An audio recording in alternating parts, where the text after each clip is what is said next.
Hello నేను మిస్ఎస్ రావు. అలస్కాలో America అధ్యక్షుడు Trump Russia అధ్యక్షుడు పుతిన్ మధ్య భేటీ ముగిసింది. దాదాపు గంటన్నర పాటు ఆ భేటీ జరిగింది అంటున్నారు. బట్ కీలకంగా ఒక అరగంట పాటు జరిగింది. మిగతా అంతా కూడా ప్రోటోకాల్ ఇవన్నీ ఉంటాయి. ఈ అరగంట పాటు ఏం మాట్లాడుకున్నారు అనేది ఇతిమిద్దంగా ఎక్కడా కూడా ఇంటర్నేషనల్ మీడియాలో కానీ నేషనల్ మీడియాలో కానీ రాలేదు. కాకపోతే నరేంద్ర మోడీ గారి యొక్క ప్రస్తావన ఖచ్చితంగా అక్కడ వచ్చింది అని చెప్పి అంతర్జాతీయ మీడియాలో కొన్ని న్యూస్ పోర్టల్స్ కానీ న్యూస్ ఛానల్స్లో కానీ వస్తూ ఉంది. అయితే వీళ్ళిద్దరూ అలస్కాలో కలుసుకున్నటువంటి సందర్భంగా భద్రతా ఏర్పాట్లు ఏ దేశానికి సంబంధించినటువంటి సెక్యూరిటీ ఆ దేశం వాళ్ళు చేశారు. అసలు వాళ్ళిద్దరూ ఒకే కారులో కూర్చొని వెళ్ళేటువంటి పరిస్థితి ఉండదు అని చెప్పి వాళ్ళ కలయిక ముందు అనుకున్నారు. కానీ వాళ్ళిద్దరూ కలిసి ఒకే కారులో వెళ్ళారు. దానికి కారణం ట్రంప్. పుతిన్ రాకడానికి ముందే అలస్కాకి రావడానికి అలస్కాలో దిగడానికి ముందే ట్రంప్ అమెరికా అధ్యక్షుని హోదాలో అరగంట ముందే ఎయిర్పోర్ట్లో వెయిట్ చేస్తున్నారు. ఆయన ఉన్నటువంటి విమానం అమెరికా వన్ ఏదైతే ఉందో దాంట్లో ఆయన అలస్కాలో దిగి ఆ విమానంలోనే పుతిన్ కోసం దాదాపు ½ అన్ అవర్ వెయిట్ చేశారనేది ఇప్పుడు అంతర్జాతీయ మీడియాలో వస్తుంది. పుతిన్ రాగానే పుతిన్కి స్వాగతం పలకడానికి ట్రంప్ వెళ్ళినటువంటి సందర్భంగా అక్కడ ఒకే కారులో వీళ్ళిద్దరూ ట్రావెల్ చేసి చర్చిలకు వెళ్ళారు. చర్చలు ముగిసిన తర్వాత మీడియాకి ఇద్దరు మాట్లాడలేదు. మీడియాతోటి ఇద్దరు మాట్లాడలేదు. మీడియా అడిగినటువంటి ప్రశ్నలకు కూడా సమాధానం చెప్పలేదు. కాకపోతే ముక్తసరిగా ఈ సమావేశాలు ఫలప్రదం అయ్యే అవకాశం ఉంది. రాబోయేటువంటి రోజుల్లో ట్రంప్ రష్యా రాబోతూ ఉన్నారు అని చెప్పి మాత్రం పుతిన్ చెప్పారు. పుతిన్ ఆశాజనకంగా ఈ భేటీ గురించి మాట్లాడారు. తాజాగా మనకు ఉక్రెయిన్కి సంబంధించిన అధ్యక్షుడు జెలెన్స్కీని కూడా ఇది పుతిన్ విజయం అని కూడా అంటున్నారు. ఆయన పుతిన్ ఒక విజయం సాధించారు ట్రంప్ తోటి భేటీ అయ్యి అనేటువంటి విషయాన్ని కూడా చెప్తూ ఉన్నారు. అయితే వీళ్ళిద్దరి మధ్య భేటీ విజయవంతమైందంటే పూర్తిగా విజయవంతమైందని ఎవరు చెప్పలేకపోతున్నారు. కాకపోతే భారతదేశానికి కొంత రిలీఫ్ వచ్చింది అని మాత్రం పుతిన్ నుంచి వస్తున్నటువంటి కొన్ని లీకులు, రష్యా నుంచి వస్తున్నటువంటి లీకులు ఇప్పటివరకు భారతదేశం మీద ఉన్నటువంటి ఆంక్షలు ఏవైతే ఉన్నాయో ఆ ఆంక్షల్ని సడలించే విధంగా ఆ భేటీ ఉపయోగపడింది అనేటువంటి అభిప్రాయం అంతర్జాతీయ సమాజంలో వినిపిస్తూ ఉంది. పుతిన్ కూడా పాజిటివ్గా భారతదేశం మీద రియాక్ట్ అయ్యారని కూడా తెలుస్తుంది. ట్రంప్ని ఆ విషయంలో మెల్ట్ చేయగలిగాడు పుతిన్ అనేది కూడా అంతర్జాతీయ మీడియాలో వినిపిస్తుంది. అయితే వాళ్ళిద్దరి యొక్క కలయిక, వాళ్ళిద్దరి యొక్క మాటలు ఇవన్నీ ఏంటంటే పాత స్నేహితులు ఏ విధంగా మాట్లాడుకుంటారో ఆ విధంగా మాట్లాడుకున్నట్టు ఉంది అనేది ఆ భేటీ ముగిసిన 2 రోజుల తర్వాత ఇప్పుడు అంతర్జాతీయ మీడియాలో వస్తున్నటువంటి న్యూస్. వాళ్ళిద్దరూ చాలా ఫ్రెండ్లీగా ఉన్నారు, చాలా జోవియల్గా ఉన్నారు. వాళ్ళిద్దరికీ పూర్తి స్థాయి అవగాహన ఉంది. వాళ్ళిద్దరూ కలిసి యుద్ధాన్ని రష్యాకి యుక్రెయిన్కి మధ్య యుద్ధ వాతావరణాన్ని కొంత స్లో చేసేలాగా అనిపించింది. వాళ్ళ బాడీ లాంగ్వేజ్ కానీ వాళ్ళ ఫీల్స్ కానీ అనేది అంతర్జాతీయ మీడియాలో విశ్లేషణలు వస్తూ ఉన్నాయి. అయితే ఎవరికి వాళ్ళే అగ్రరాజ్యానికి సంబంధించిన అధ్యక్షులు కాబట్టి వాళ్ళ ప్రోటోకాల్ ప్రకారం వాళ్ళు నడిచారు. కాకపోతే ఒక మెట్టు ట్రంపే తగ్గాడు అనేటువంటి అభిప్రాయానికి అంతర్జాతీయ మీడియా వచ్చేస్తుంది. పుతిన్ కంటే కూడా ట్రంపే ఒక మెట్టు తగ్గాడని. ఇప్పుడు పుతిన్ దగ్గరికి కనుక ట్రంప్ వెళ్తే రష్యాకి అప్పుడు అసలు విషయం బయటపడుతుంది. అలస్కాకి ఎందుకు వెళ్ళాడు పుతిన్ అని అంటే ఆయన మీద అంతర్జాతీయ కోర్టు నాన్ బెయిలబుల్ వారెంట్ ఇచ్చింది. ఆ అంతర్జాతీయ కోర్టు పరిధిలోకి రాని దేశం ఏదైనా ఉందంటే అమెరికానే అనేది అందరికీ అంతర్జాతీయ సమాజానికి తెలిసినట్టు అంశం. అందుకే అలస్కాని ఎంపిక చేసుకున్నారు. అలస్కా అనేది రష్యాకి కేవలం 80 కిలోమీటర్ల దూరంలోనే ఉంది. కాబట్టి పుతిన్ ట్రంప్ వచ్చిన తర్వాత అరగంటకి వచ్చారు ఆయన. అయినప్పటికీ ట్రంప్ చాలా సాధారణంగా ఆహ్వానించి పుతిన్ని ఏదో ఒక విధంగా యుద్ధాన్ని విరమింపజేసే ప్రయత్నం చేసినట్టు కనిపిస్తోంది. అది పూర్తి స్థాయిలో సక్సెస్ అయితే కాలేదని చెప్పి అంతర్జాతీయ మీడియా చెప్తూ ఉంది. ఐరోపా కంట్రీస్ కూడా వాళ్ళిద్దరి యొక్క చర్చలు వాళ్ళ వ్యక్తిగతం అన్నట్టుగా మాట్లాడుతూ ఉన్నారు. దీనికి సంబంధించినటువంటి న్యూస్ హిందూ పేపర్లో అయితే కొంచెం స్టాండర్డ్గా మనం నమ్మచ్చు. ఆ హిందూ పేపర్లో ఉండేటువంటి న్యూస్ని మనం తెలుగులో కన్వర్ట్ చేసి చూద్దాం ఏంటనేది. ఇక్కడ హిందూ పేపర్లో వచ్చిన న్యూస్ని చూద్దాం. ఇక్కడ వీళ్ళిద్దరి భేటీకి సంబంధించి చాలా కథనాలు రాశారు. దాంట్లో ఇంపార్టెంట్ పాయింట్స్ నేను చెప్తాను. ఇక్కడ జెలెన్స్కీ పై అలస్కా నుండి బయలుదేరే ముందు ఫాక్స్ న్యూస్తో ఇచ్చిన ఇంటర్వ్యూలో మిస్టర్ ట్రంప్ ముందుకు సాగే బాధ్యత ఏదో ఒక విధంగా మిస్టర్ జెలెన్స్కీ పైనే ఉండవచ్చునని పట్టుబట్టారు. కానీ యూరోపియన్ దేశాల నుండి కూడా కొంత ప్రమేయం ఉంటుందని అన్నారు. మిస్టర్ ట్రంప్ అంటే వాళ్ళు ట్రంప్ మరియు పుతిన్ సమావేశం నుండి జెలెన్స్కీని మినహాయించినందుకు వాళ్ళు యూరోపియన్ కంట్రీస్ తప్పుపడుతున్నారు. అమెరికా అధ్యక్షుడు తన ఒప్పంద నైపుణ్యాలను ప్రదర్శించాలని కోరుకున్నారు. అయితే పుతిన్ రష్యా లాభాలను సుస్థిరం చేసే కీవ్ నాటో సైనిక కూటమిలో చేరడానికి చేసే ప్రయత్నాన్ని నిరోధించే మరియు చివరికి ఉక్రెయిన్ను మాస్కో కక్షలోకి తిరిగి లాగగల ఒప్పందంపై చర్చలు జరపాలని కోరుకున్నారు.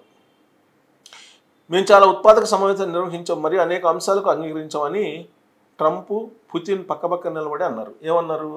అనేక అంశాల మీద మేము చర్చించాము, అవి ఫలప్రదం అవుతాయని చెప్పి అన్నారట.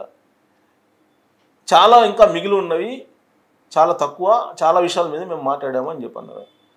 అతి ముఖ్యమైనవి, బహుశా చాలా ముఖ్యమైనది, కానీ మనం అక్కడికి చేరుకోవడానికి చాలా మంచి అవకాశం ఉందని చెప్పి అన్నారు.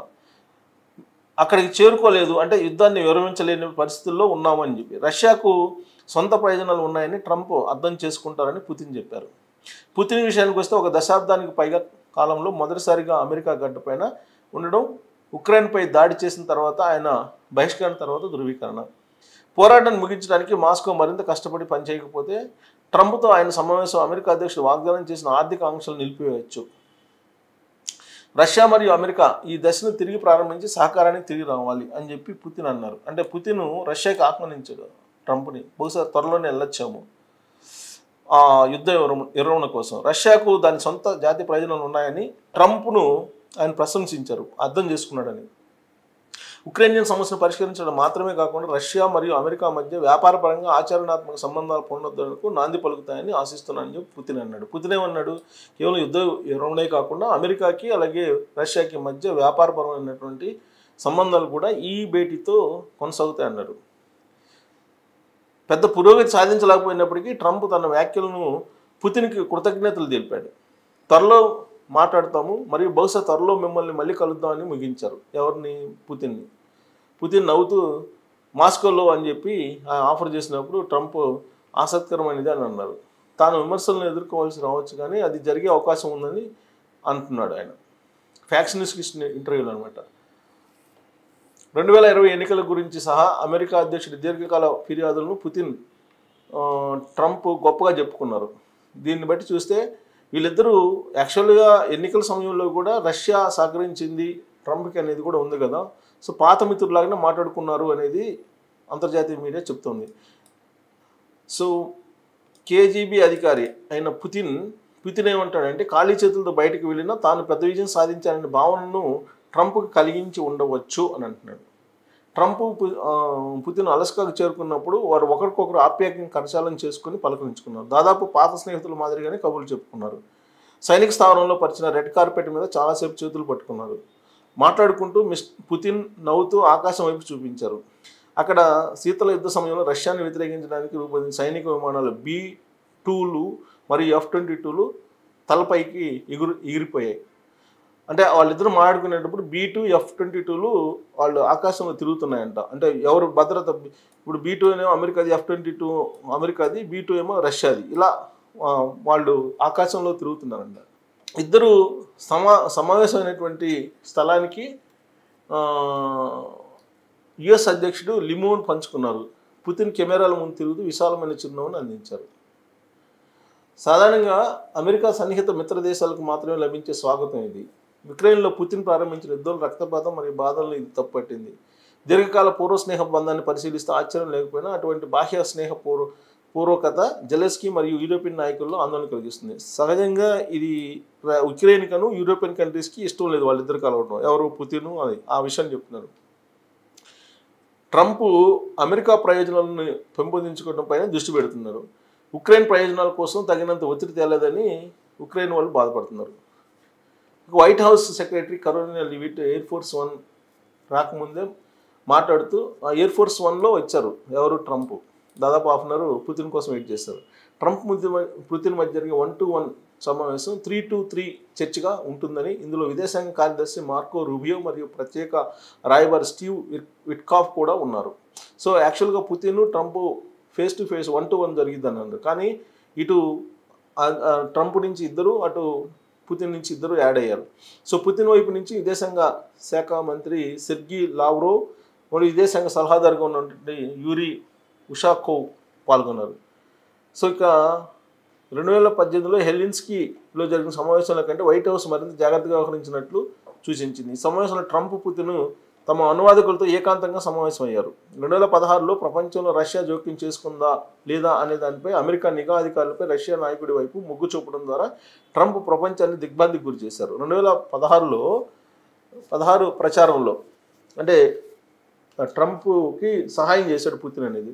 రష్యా జోక్యం చేసుకుందనే దానిపైన అమెరికా నిఘా అధికారులపై రష్యా నాయకుడి వైపు చూపడం ద్వారా ట్రంప్ ప్రపంచాన్ని దిగ్భ్రాంతి చేశారు. సో ఇక్కడ వాళ్ళిద్దరూ మాట్లాడుకోవటం ఇవన్నీ కూడా చాలా ప్రపంచం మొత్తం చూసిందనమాట. ఫిబ్రవరి 2022 దండయాత్ర తర్వాత ఉక్రెయిన్ మొదట్లో ఊహించిన దానికంటే చాలా ఎక్కువ కాలం కొనసాగింది. కానీ రష్యా చాలా పెద్ద సైన్యాన్ని నిలుపుకోవడానికి కష్టపడుతుంది. నగరాలపై బాంబు దాడులతో పోరాడుతుంది. 600 మైళ్ళు అంటే ఆల్మోస్ట్ 1000 కిలోమీటర్లు ముందు వరుసలో ప్రతి అంగుళం కోసం పోరాడుతుంది. అలస్కా రష్యా నుండి దాని దగ్గర పాయింట్ వద్ద కేవలం 3 మైళ్ళు అంటే 5 కిలోమీటర్ల కన్నా తక్కువ, మరియు అంతర్జాతీయ తేదీ రేఖ ద్వారా వేరు చేయబడింది.